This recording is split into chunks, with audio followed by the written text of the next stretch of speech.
My name is Kara. I live in Charlotte, North Carolina, and everything I have I earned by myself. No inheritance, no secret trust fund, no one paying my bills for me. Just years of working, saving, and refusing to let anyone tell me what I could or could not do with my own life. I built my financial stability slowly through patience and quiet discipline, staying in modest apartments while I worked long hours choosing stability instead of attention. One afternoon, everything changed. My father was visiting to help me carry a few boxes into my home office. While I stepped into the kitchen to make coffee, he sat at my desk scrolling through my open financial documents without asking. When I returned, his face was frozen in disbelief as the numbers stared back at him, $1.5 million sitting in my investment accounts. He did not congratulate me. He did not ask how I managed to get there. He simply said that now our family could finally fix things for my sister, who had been struggling to secure a mortgage. He spoke as if my savings were already spoken for, as if my years of sacrifice were simply a resource for him to redistribute. When I told him no, his expression changed. Calm turned to disappointment. Disappointment turned to anger. That was the moment I realized something important. Respect begins with the word no. If you're watching up to this point, comment the city you're in. I'm always curious to see how far my story travels. Growing up, the differences in how my parents treated me and my older sister were not spoken aloud, but they were always present in the small decisions that shaped our lives. My sister Blair was the one who always had her needs considered first. When she mentioned wanting to attend dance classes, my parents rearranged schedules to drive her across town 3 times a week. When her school trip required several $100s, the payment appeared without hesitation. She never demanded these things. She simply existed in a space where her desires were expected to be met. I learned to adapt early. I was the child who packed her own lunch and learned how to mend loose buttons because asking for help often led to a reminder of how busy or tired everyone was. When it came time for college applications, Blair received guidance from tutor school advisors my parents arranged and weekend visits to campuses. When my turn arrived, I figured out financial aid forms alone, wrote scholarship essays at the public library after work shifts, and compared community colleges because the idea of anyone covering my tuition did not feel realistic. My father, Malcolm, never said I was less deserving.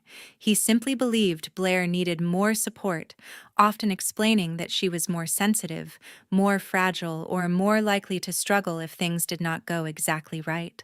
My mother, Elise, rarely disagreed with him. She would sometimes look at me with what seemed like sympathy, but she rarely intervened. There was an unspoken understanding in our house regarding who required attention and who could survive without it. I became the one who survived. During high school, I worked part-time at a cafe using my earnings to pay for my phone bill, school supplies, and eventually gas for the used car I bought after saving for nearly 2 years. Meanwhile, Blair had a gently used SUV gifted to her the week she earned her driver's license. This was not because she demanded it. It was because everyone agreed she needed something safe and reliable. My needs were secondary because I was expected to adjust, endure, and figure things out quietly. These experiences did not make me resent Blair. She was kind in her own way and never acted entitled. She simply lived in the reality that had been created for her. She did not understand the weight of choosing between groceries and textbooks, or the pressure of wondering whether a surprise expense meant skipping meals. I learned resourcefulness and independence from necessity, not from inspiration.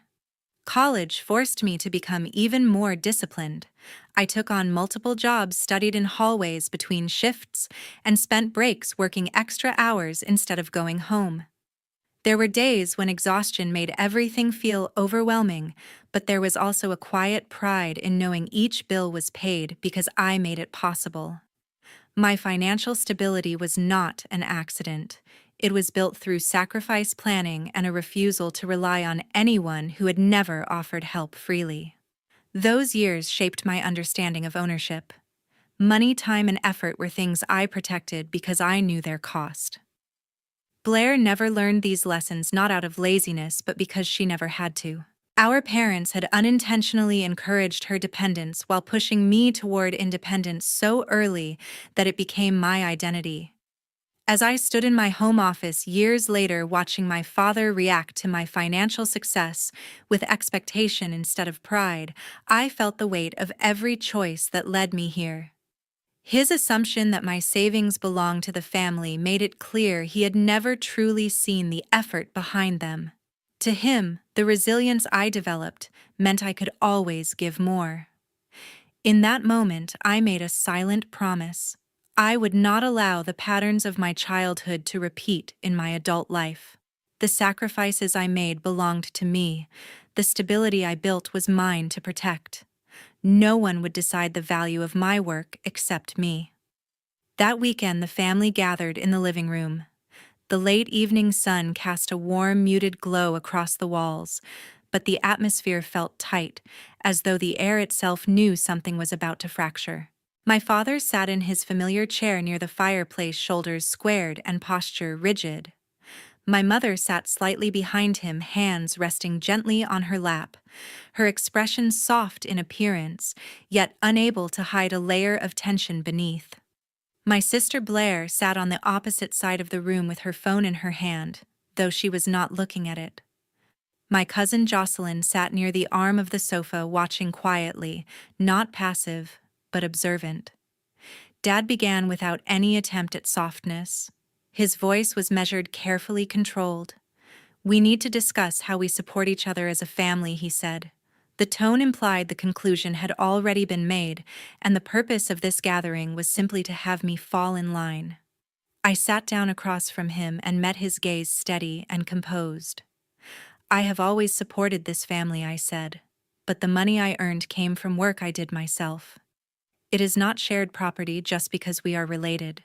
Blair shifted slightly, her discomfort visible in the way she tightened her grip on her phone. "I never asked for anything," she said. Her voice was quiet, uncertain, as though she wanted to distance herself from the negotiation happening in her name. She had not requested a house, but she also had not refused the idea of receiving one.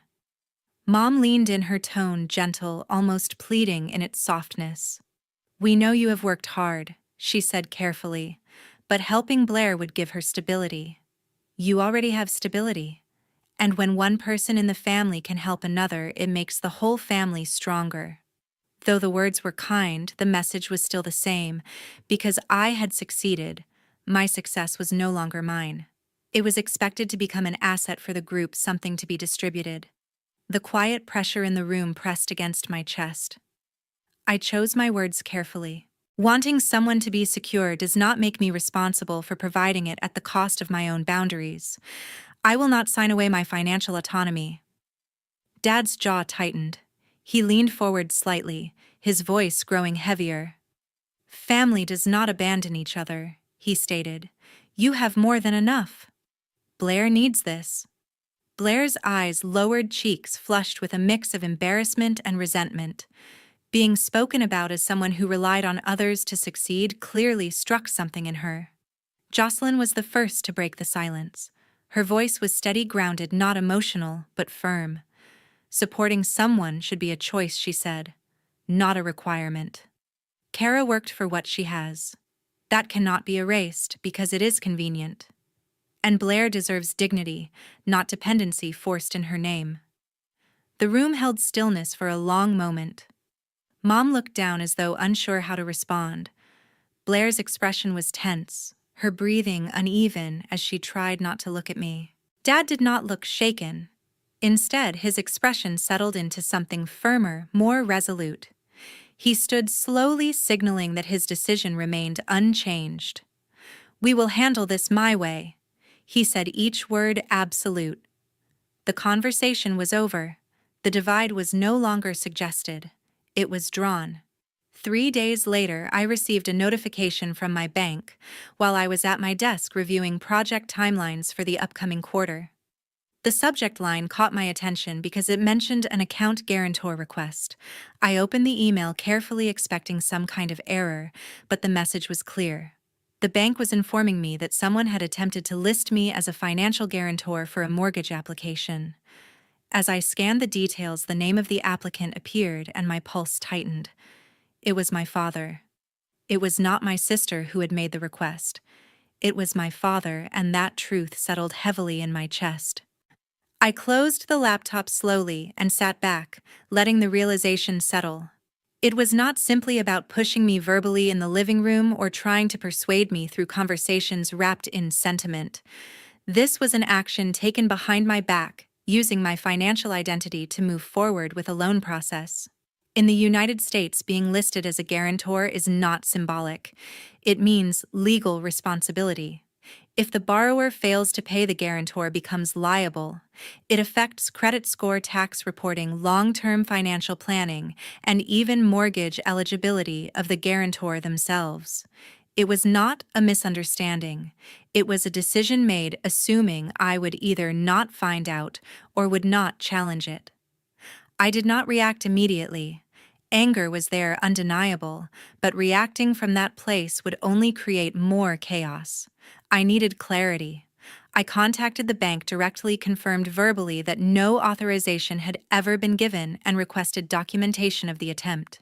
The employee assisting me on the call paused for a long moment and lowered her tone as if she recognized the situation without needing explanation. She explained the steps required to formally dispute the authorization and to secure my profile from being used in any future applications. I took notes carefully, ensuring I missed nothing. After hanging up, I called my cousin Jocelyn.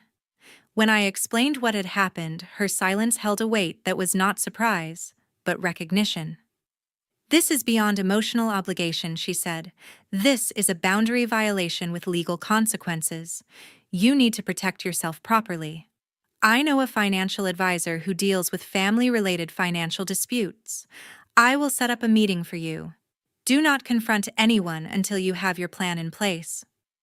Her pragmatism steadied me. It reminded me that clarity and structure were forms of power. Reacting impulsively would make it easier for others to dismiss my response as emotional rather than justified. I agreed, and she arranged the appointment for the following morning. That night, I received a call from my mother. Her voice was quiet, softer than it had been in recent conversations. She did not try to justify anything. She simply said, "Your father told me what he tried to do." I did not know he had taken it that far. There was guilt in her tone, but not resistance. She understood that a line had been crossed. However, understanding did not erase the action. "I am handling it," I told her, maintaining a calm tone that did not rise or break a steadiness shaped by exhaustion rather than fury. "I know," she said slowly, her voice carrying the weight of someone who had seen a line crossed but did not know how to walk it back. "I just hope this does not end everything between us." There was no answer to offer her that would be honest and soft at the same time, so I remained quiet. After the call, I prepared documentation, emails, and notes for the meeting with the advisor. As I organized each piece of evidence, something in me settled. This situation was not about family care or shared responsibility or emotional history. It had moved into the realm of autonomy and protection. Once something enters that realm, sentiment can no longer be the guiding force. This time, I would not be talked out of my boundaries. They would be enforced.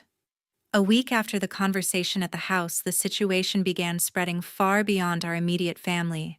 It started with a few subtle comments circulating through group chats among our relatives, then shifted into phone calls, concerned messages, and questions disguised as sympathy. The version of the story reaching everyone did not resemble reality. Dad had framed the situation in a way that placed himself as a responsible parent, trying to keep the family together, while I was painted as someone who had suddenly forgotten where she came from. It was clear this retelling had a purpose. He was applying pressure not through direct confrontation now, but through the silent weight of extended family judgment. The first cousin who called asked if I was doing all right, her tone light yet cautious, as though speaking to someone on the verge of spiraling. Another relative sent a long message about how families survive when successful members share their blessings generously. I read each of these messages slowly. I recognized their meaning without needing it spelled out. They were not reaching out to understand. They were reaching out to persuade. Blair was caught in the middle of it, and the strain began to show in the way she moved and spoke. She had never asked for the house. That had always been part of Dad's narrative, not hers. She had tried to tell relatives that the situation was more complicated than what they had heard, but every attempt she made only seemed to confirm the idea that she was ungrateful for the supposed generosity being extended toward her. The role assigned to her was one of someone who needed to be helped, and she had no way to refuse it without seeming ungrateful. The pressure crushed her from both sides. One evening she came to my apartment. She did not pretend to be composed. The exhaustion was visible beneath her eyes and in the slight tremor in her voice. She said that she could not stay in the house any longer. She felt as though every interaction carried the expectation for her to take something from me. She felt as though she had become a symbol rather than a person. She said she wanted to leave to start somewhere she was not constantly being defined by what others believed she needed. She asked if I thought she was running away. I told her she was making a choice for herself, something we had both spent our lives trying to do. Mom's stance shifted during that period. Perhaps it was watching Blair unravel under the pressure, or perhaps the situation had moved beyond the point where she could pretend it was a misunderstanding. She called me more frequently, though her voice was careful, as if she were trying to hold together several truths at once. She never directly challenged Dad, but she no longer supported the narrative he was spreading. There were brief hesitations in her words that told me she was moving toward a line she had never crossed before. Meanwhile, the pressure continued to escalate among the relatives. Some expressed silent disapproval.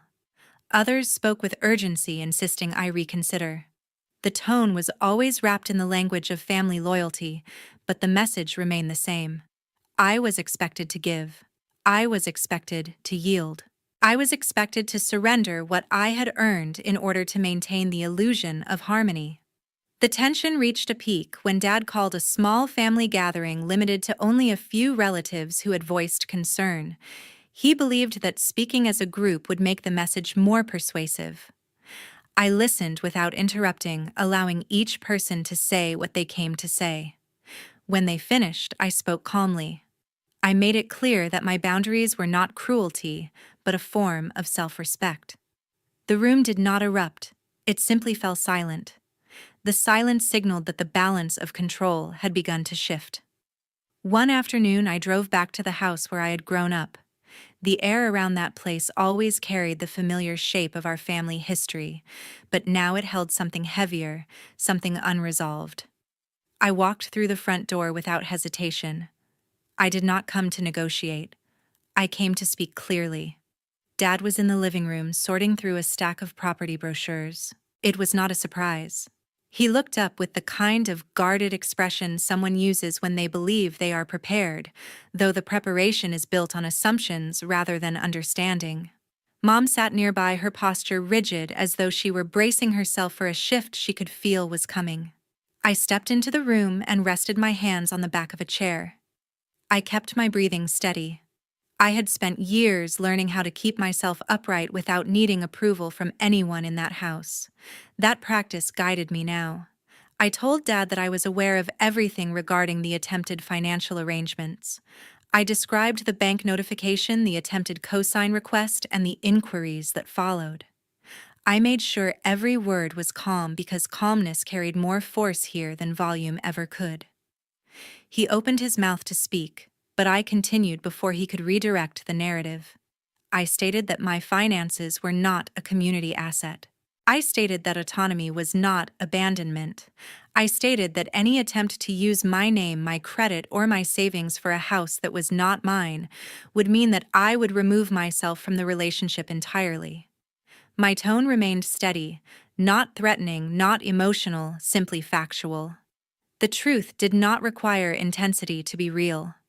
Blair walked into the living room just then carrying a small duffel bag. She paused when she saw us. Her eyes did not hold fear or apology this time. They held certainty. She said she would not be taking the house. She said she would not let her life be shaped into a symbol of sacrifice or obligation. Her voice did not shake. For the first time in a long time, she was speaking for herself, rather than trying to soften the weight of others. Dad stared at her as if he had never seen her clearly. The stillness in his expression revealed something unsettling. He had built this plan believing that everyone would fall into place the way they always had. Hearing her refuse was not just unexpected. It dismantled the foundation he had been standing on. Mom rose from her seat.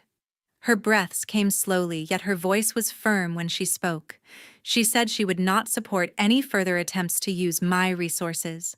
She said she had watched the consequences unfold, not just for me, but for Blair as well. She said that the cost of forcing family unity through control was too high. Her words were not dramatic, yet they carried the weight of a threshold being crossed. Dad looked from one of us to the other, searching for some familiar route back to authority.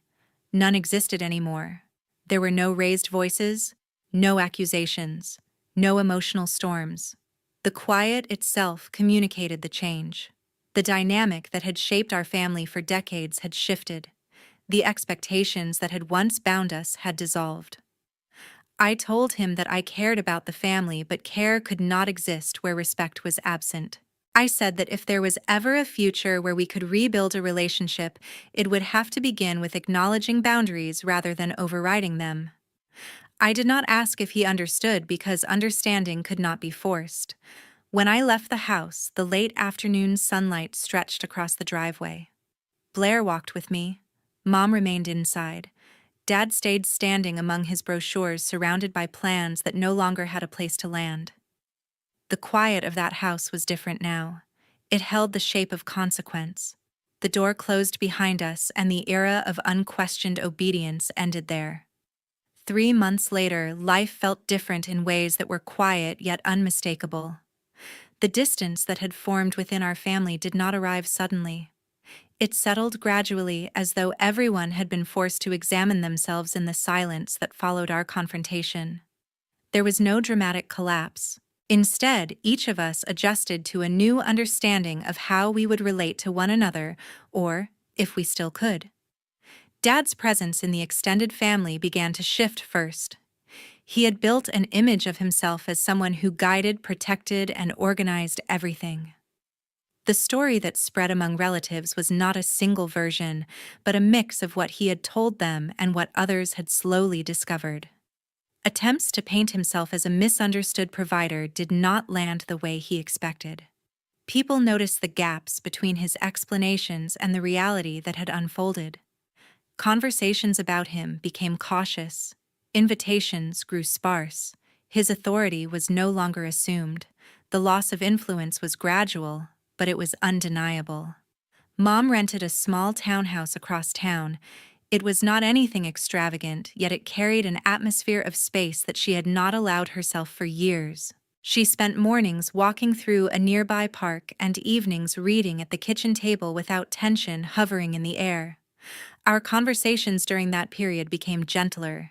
She began to apologize in ways that were not grand or dramatic, but grounded in reflection. She spoke of how easy it had been to follow long-standing patterns without questioning who benefited or who was harmed by them. She did not ask to erase the past. She simply tried to show that she had begun to learn something from it. Blair changed in her own way as well. She moved into a small apartment with her own lease and her own decisions. She worked longer hours, learned to budget, and allowed herself to feel pride in what she built slowly instead of what she received instantly. Our relationship became more balanced. Conversations between us were no longer shaped by guilt, resentment, or unspoken expectations. We began to talk about ordinary things again, like meals, hobbies, and the small rhythms of daily life. She did not owe me gratitude for my boundaries, and I did not owe her protection from them. That clarity helped us find one another again. As for me, nothing about my work changed, yet everything about the way I lived inside my life did. I no longer moved cautiously, waiting for someone to question the validity of my independence. I no longer felt the weight of needing to justify the hours, sacrifices, and decisions that had led me to financial security. The boundary I had drawn became a part of me, rather than a line I was constantly defending. I continued building my life with steadiness rather than fear. Peace became something I protected deliberately. There were moments when grief surfaced. The loss was not only about the conflict, it was about realizing how long I had carried a version of family that required me to shrink myself to maintain it. Letting go of that version felt like stepping into open air after years of crouching. It was unfamiliar, but it was freeing. We were not the same family we had been before. Some connections loosened, others strengthened. Some remained uncertain. Yet there was a kind of honesty in the distance, and honesty even when uncomfortable allowed room for growth. The future was not set, but for the first time that uncertainty did not frighten me. Today, as I tell this story, I recognize how much has changed inside me. The events that unfolded forced me to define what I was willing to carry and what I could finally place down. I once believed that fulfilling the expectations of my family was a quiet duty that did not need to be questioned. I believed that love meant stepping in, smoothing over filling gaps, and remaining dependable regardless of the emotional price. Those beliefs had been shaped over years of repetition, gentle suggestions, and moments where speaking up felt more dangerous than staying silent. Yet silence has a cost. It does not disappear when we choose to swallow it. It settles, it gathers, it hardens. Eventually, it demands something back. Setting boundaries did not shatter my family. It revealed the shape of what had already been broken.